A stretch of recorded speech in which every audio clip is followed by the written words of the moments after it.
Welcome to the West Point Lake Update. My name's Rocky Millenbein and I'm a park ranger for the U.S. Army Corps of Engineers.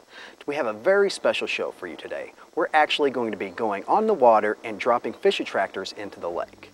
We're also going to be showing you some of the different buoys that are placed throughout the lake for your safety. So stay tuned because we have a great show ahead.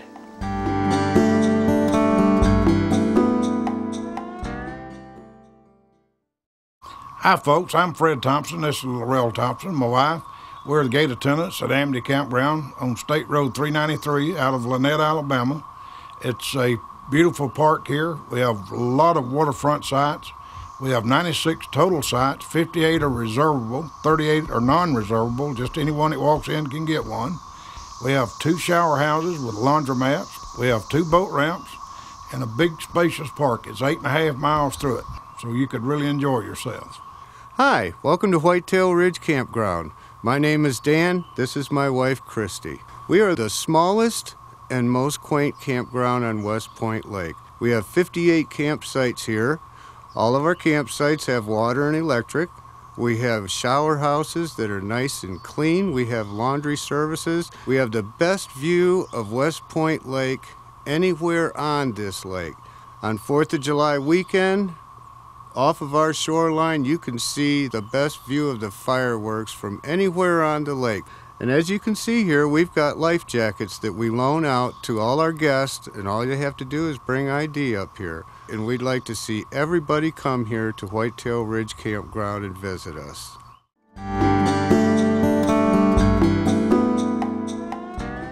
Welcome back to the West Point Lake Update. With me again is my fellow park ranger, Derek Wilkerson. And Derek, we're doing something very different today. We're actually going to be dropping fish attractors here at West Point Lake. That's correct, Rocky. And Derek, I know you guys have made these up, and you've been doing this for a long time. How long have we been dropping fish attractors on the lake? Well, it's been at least 30 or so years ever since the lakes have been established.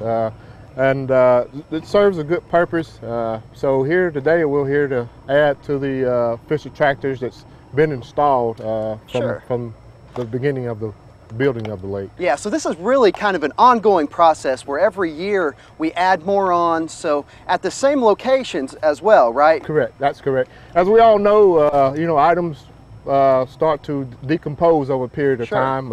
So we're here to kind of add to those items as they have decomposed, as Rocky mentioned. And the main purpose of these is to establish some type of fish habitat for the fish. As we all know, they need cover and shelter just as humans do. Yeah, exactly. To reproduce their eggs. So that's the main purpose of the items here today. Yeah, and what we're going for with these fish attractors is we're using natural materials, right? Correct. So it's going to be just like what they're used to. That's right. So we're building their natural habitat almost artificially. Correct. That's correct. Yeah, and let's talk a little bit about what we have here, Derek. What are you guys using to make these fish attractors? Well, basically, as Rocky mentioned, we're using the natural materials, which are bamboo. Some people may know them as cane fishing poles. Okay. This serves a good purpose for that as well. So with these bamboos, we actually begin cutting them. Like I say, we can use them as fishing poles to catch them, and we can also use them to reproduce. So it's pretty much a win-win situation with the bamboos. Yeah. We have the bamboos that we've cut and installed in the 5-gallon buckets. Just a short heads up, we want to say thank you to the company out of Hughley, Alabama, Letica, for donating the 5-gallon buckets. We really appreciate that, and we're definitely sure that they'll serve as a good purpose for the public. They gave us a pretty large amount. That's too, correct. Right? How many did they give us? They donated a total of 500 5-gallon buckets. So, and as Rocky mentioned, it'll be an ongoing process, so we'll have them stored and we'll use them as needed. Yeah, so this will keep the fish attractor program going for years to come, really. That's right. And all this bamboo has actually been cut here on West Point Lake, right? Project. That's correct. And really, the process it's pretty simple, but it's extremely effective. We've got the 5-gallon buckets, I see. That's right. And then you see, you've got some of the materials here. We've got the natural bamboo that we've cut here, and then what are you using to put it together? What we'll use is just Quick Creek from probably your local Home Depot or your Lowe's or what have you, any type of hardware store. And what we do, we'll cut the bamboos. We'll probably put 4 to 5 stalks of bamboos in the 5-gallon buckets. Then we'll use probably 1/3 of the bag of the Quick Creek, and then we'll top that with water, and then we'll let them sit overnight or however long to make sure they get a good drying and where they're set. And the way it's weighted, these things are going to just naturally drop Correct. and look like a tree just go out from the bottom of the lake. Once we drop them in the water, they'll actually stand upright, and for the fishermen that have the sonars, you can actually come out to the locations and actually see the fish attractors there in the water. Just also a quick note, for the coordinates, you can actually access them through the West Point Lake Project website, and all the coordinates are on that website under the fisheries section. So to all your local fishermen, if you're interested in fishing West Point Lake and want to find out where the coordinates are for the fish attractors, feel free to access our website, and all the coordinates are on there just as I mentioned. Okay, yeah, so and they're completely open to the public. Correct. You know, everyone can get the information, and they're great starting points for fishing at West Point Lake. Well, what do you say, Derek? Why don't we drop some of these in the lake to get this process started? Sure. I'll just move this out of the way and kind of show everybody how this is done. You're in charge. Let me just help you all I can. I really appreciate that. Okay, so we're just gonna... Nice and easy. And once they fill with water, it'll just take it down, and as you can see, it's standing upright. Just make sure you got the right depth of water. About how deep do we generally try to drop these in? We would say at least 15 foot of water. Looks like we maybe drifted in a little bit, but that's right. That's all right. Yeah, and you know, these are fairly tall structures, and really the great thing about them too is it's not something that's going to be damaging if they do float up. That's right. You know, the bottoms are going to be on the ground, and we're going to be able to, and they're going to naturally decompose just as a normal tree would, correct? And that's the reason for us coming them back every so often, adding to these areas, expanding on them. Sure. And what kind of fish do these generally kind of bring in? Is it a bass population that? Well, pretty much a little bit of everything. You got your crappie, you have your stripers, your bass, just pretty much a variety of fish that actually look for cover to spawn, so to speak, and reproduce. Lay their eggs and reproduce. Okay. And we're going to be dropping these at different locations all over the lake. How do you pick the locations? Well, basically what we have, like I mentioned earlier, we have the GPS coordinates, and we'll kind of start from the south part of the lake and head on up based on where the GPS coordinates lead us. There's several locations that we have, and so what we'll do, we'll continue to add to those every year. Our main focus is to probably end up with at least 25 structures at each site. Okay, and like you said, when people are looking on their GPS units, especially the ones that have a good accurate map, it's going to be, okay, here we go. Let's see if we can get another one. Okay. We're going to have... There we go. Perfect. A perfect look structure, yeah. So this is... Okay, and I think right here, we're shooting for what, about 20 foot of water, you said earlier? That's correct. And that's the key factor. Make sure you have enough depth of water so they'll sink perfectly. And I think that was a little bit of a better example of what we're shooting for. We might have to drag some of the other ones around a little bit. Right. But, you know, like you said, these are great for sports fish, which is, for the most part, what people are going to be out here fishing for. That's correct. And, you know, Derek, you're in charge of the hunting and the fishing program here at West Point Lake. And you guys do a lot more than just fish attractors to better the fishing here at the lake. What are some other things that you guys do? Well, we work closely with Troup County High FFA group, the Future Farmers of America. They actually build bird boxes for us. around the project. Every year we pretty much fledge at least, I'd say an average of 500 bluebirds a year. So they help us out a great deal on that and constructing the bluebird boxes. We have numerous of volunteers that actually come out and kind of monitor the reproduction of the bluebirds. Every year we put on a disabled hunt for disabled individuals, so to speak, and we pretty much gear those hunts towards wheelchair-bound individuals. We'll have one in Alabama and have one in Georgia every year. So for individuals that are actually wheelchair-bound or have some type of disabled issue, feel free to give me a call. My number is 706-645-2937 for those of you that are actually interested in participating in those hunts. Like I say, every year we'll have one in Alabama and one in Georgia. And I know, getting back to the fisheries here at the West Point Lake, I know you guys have been dropping a lot of trees.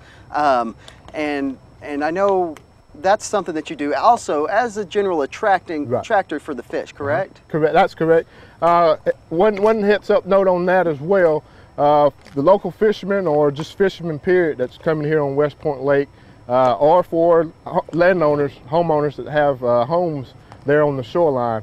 The trees that you see that have been felled on the shoreline, that's a part of what we do here. So to the public, you don't have the authority to just go out and fell a tree.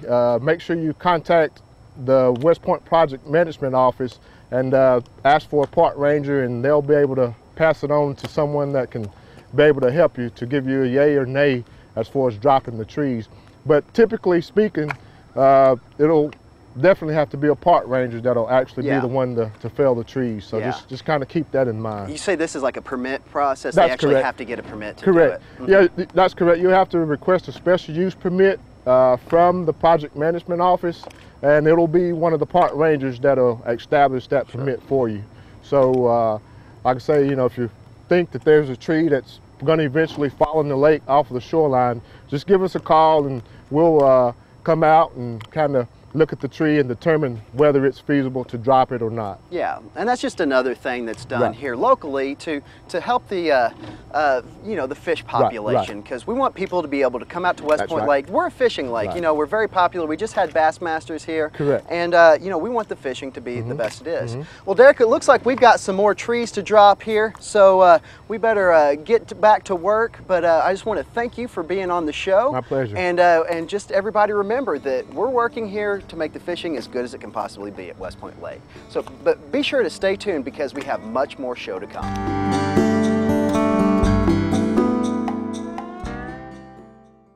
Good morning. This is John and Alice Ayers. We are the park attendants here at R. Schaefer Herd. We have 117 campsites with 10 doubles. We have pull-through campsites. We have campsites that have beautiful decks. We have bathhouses. We have playgrounds for children, tennis court, basketball, baseball. We have an amphitheater that is used periodically for different shows. It's just a great, enjoyable place to come and enjoy yourselves. And it's just a beautiful area here. It's beautifully landscaped, and we would love for everyone to come and enjoy it with us. Welcome to Holiday Campground, one of the most beautiful campgrounds on West Point Lake. This is my wife, Linda. I'm Jerry Boblins. We have roughly 162 sites in the campground. We have an ample supply of 30 amp and 50 amp sites, and we have an ample supply of primitive sites for the more hardy. We have 2 boat ramps. We have 2 group camping sites that have 5 camper and 5 primitive sites.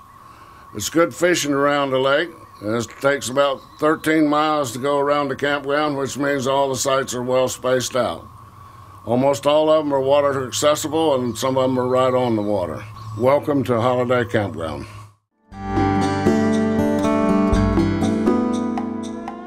Well, Behind me now, I have some of the many cypress trees that have been planted here on West Point Lake to let people know that there could possibly be a shallow area or hazard.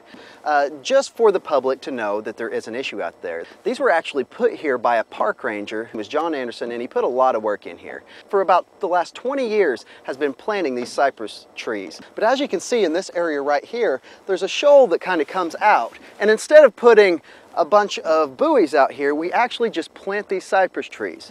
So be sure, if you see any of these cypress trees, to keep an eye out, because it might very well mean that there's a hazard ahead. As we leave this buoy and are heading to another, I want to tell you guys of what a mooring buoy might look like. A mooring buoy is going to be a white buoy with a blue stripe on it. What the mooring buoys are for is they are actually one of the only buoys that you're allowed to actually tie your boat onto.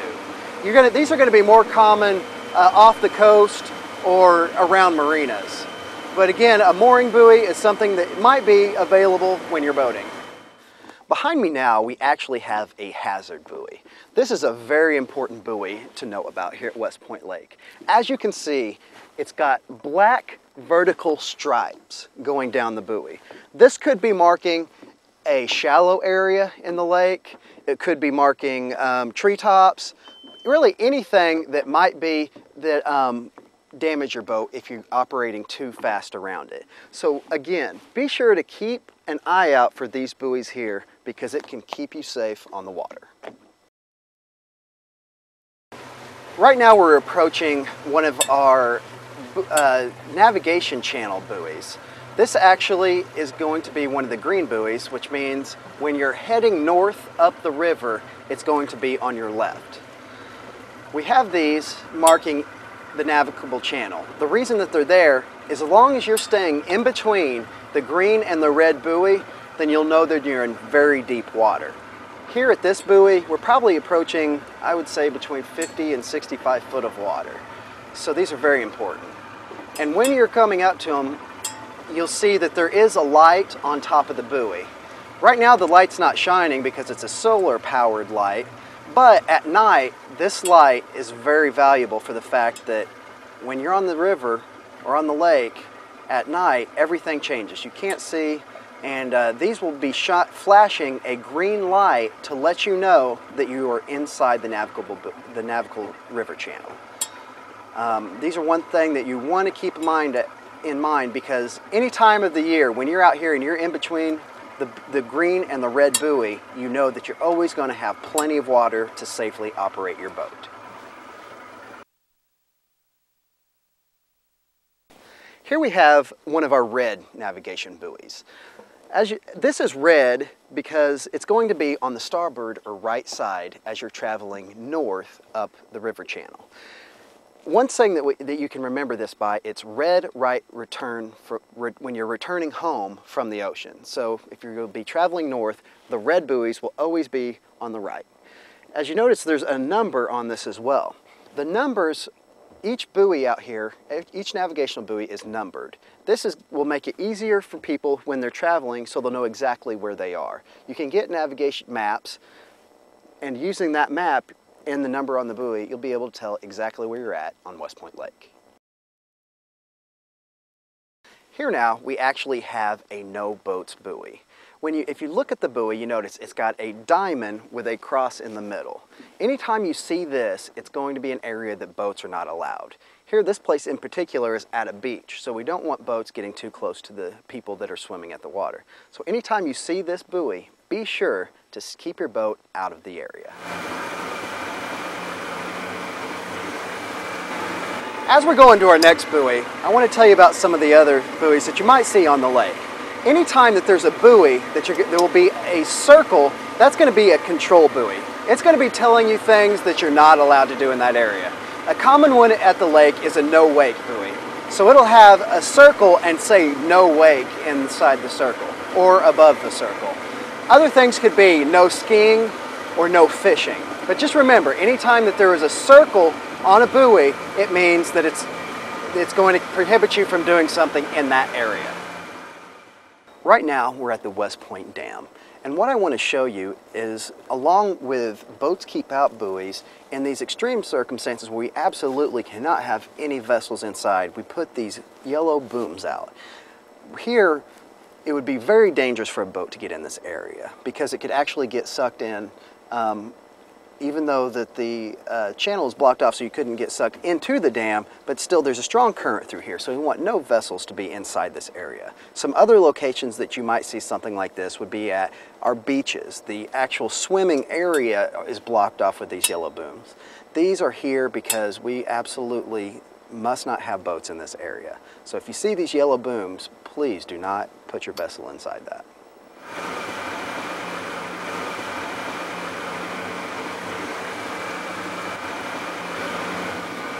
Another buoy to keep in mind when you're out here is anytime that you see a square on a buoy, it's going to be an informational buoy. That means that it's going to be directing you towards something that you might need, whether it be a marina or gasoline or food. So remember, anytime that there's a square on a buoy, it's going to be giving you information that you might need on the water.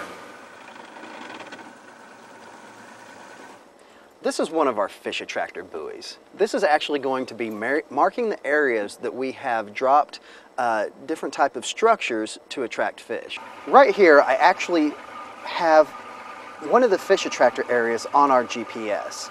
This, as you can see, is an area that there's open water, where as we're approaching the fish attractor, there's actually a large mass of trees that have been dropped. Here you can actually see the tree structure, and here is a large pile of tree and other things that were built to create an attractor.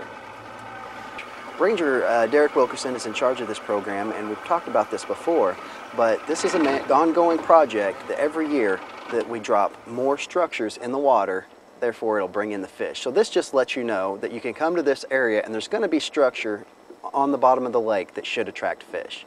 Now keep in mind that not all our fish attractors do have buoys. We have several that do not, but several of them, like this one here, are actually marked with buoys.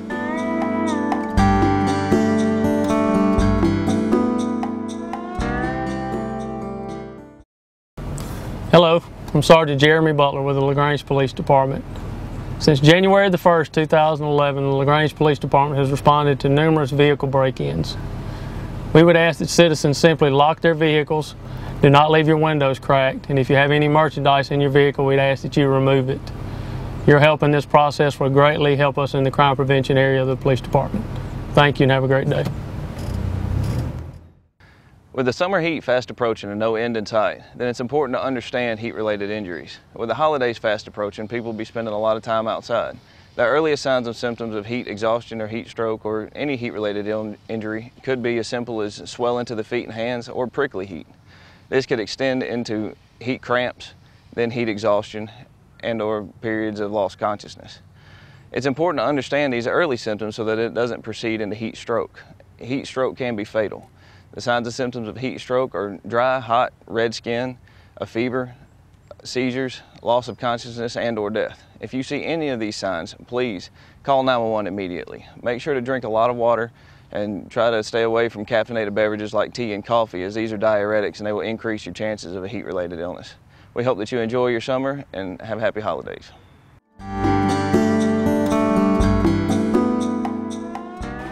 Welcome back to the West Point Lake Update.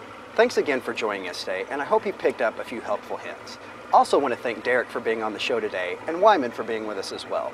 I want you to remind you to always wear your life jacket when you're out on the lake. And remember to come out and see us real soon, because we're going to have a lot going on, including the Labor Day weekend.